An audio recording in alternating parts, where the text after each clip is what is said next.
If we're investing in a fixed term deposit with a view of getting 4.3%, we're hoping that inflation is going to be running at somewhat lower than that, because after tax that's going to give us a return of less than 3.5%. Now, a lot of people obviously understand the potential for getting extra return for extra risk, and you might need to take extra risk in order to overcome the effect of inflation over the long term. So the structured deposit will give you an alternative by sacrificing the interest that you would have earned over the investment period, but if you put your capital at risk from market movements, then you will get an even higher potential return. So a similar contract, which can mature on any anniversary that the FTSE's higher, might give you, for example, a 10% return instead of a 6.25%. So if on the first anniversary the FTSE's higher, you get that 10% return, and the contract matures, that 10% should be subject to capital gains tax as opposed to the income tax on the deposit-based contract.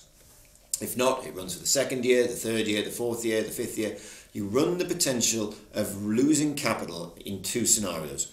One, if the bank behind the scenes of the contract defaults and can't meet its liabilities, because you've effectively loaned the money to the bank rather than deposited it with the bank, then if the bank goes bust, you lose your capital and it will not be covered by the Financial Services Compensation Scheme. The other risk to capital is from market movements.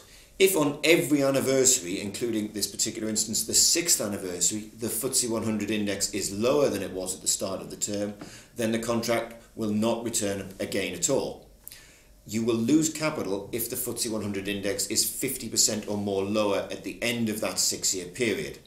So your capital is at risk in the event that the bank goes bust, or in the event that the FTSE is lower on the 1st, 2nd, 3rd, 4th and 5th anniversary, and 50% or more lower on the 6th anniversary. Now, a variation of this might be a contract that might offer you, say, an 11% potential coupon for each year held, again subject potentially to capital gains tax rather than income tax. But the reason why this one might give you an 11% coupon is because you are putting your capital at risk, because the counterparty, the bank behind the scenes to that transaction, is actually a weaker bank and therefore has a higher funding rate than the first one. Or it could be because the capital is at risk from market movements if the FTSE 100 index falls by 50% during the term and fails to recover to its starting level, rather than having to be 50% down at the end of the term. Another variation might include a second index. So the contract needs two indices, let's say it's the FTSE 100 index and the Standard & Poor's 500 index, both of which need to be higher on the relevant anniversary in order to produce the coupon and for the plan to mature. Now, because you are adding a second element of risk to this, then you will get a higher potential coupon. So this might offer you a 13% potential return for each year that's held. And there's all sorts of variations around that order call theme that can, some of them using 10 FTSE 100 stocks, and therefore the coupon gets pushed up to 15%, or we've even seen them pushed up to 20%, or it might be using another index which perhaps doesn't put your capital to too much risk, but it therefore reduces the coupon. So lots of different variations in terms of order calls. Now, another variation might be deferring the potential maturity for an order call until, say, the 2nd anniversary. So a lot of them can mature on the 1st anniversary that the relevant index is higher, but some of them might defer that potential first maturity till, say, the 2nd year.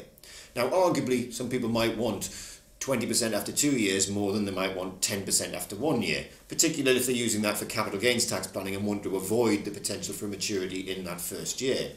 But by missing out that first year, you are reducing the potential for the investment to mature at a gain. So in return for that, you should get a slight increase on your coupon. Again, lots of different variations on that theme. Another variation on the theme is a defensive strategy. These are order call contracts which can mature even if the index is lower on the particular anniversary, typically by 10%. So you might have something which is a 90% contract. If the FTSE is 9.9% down on the first anniversary, it will still mature and it might pay out that coupon of, say, 8%. The coupon is going to be lower because you're taking less risk.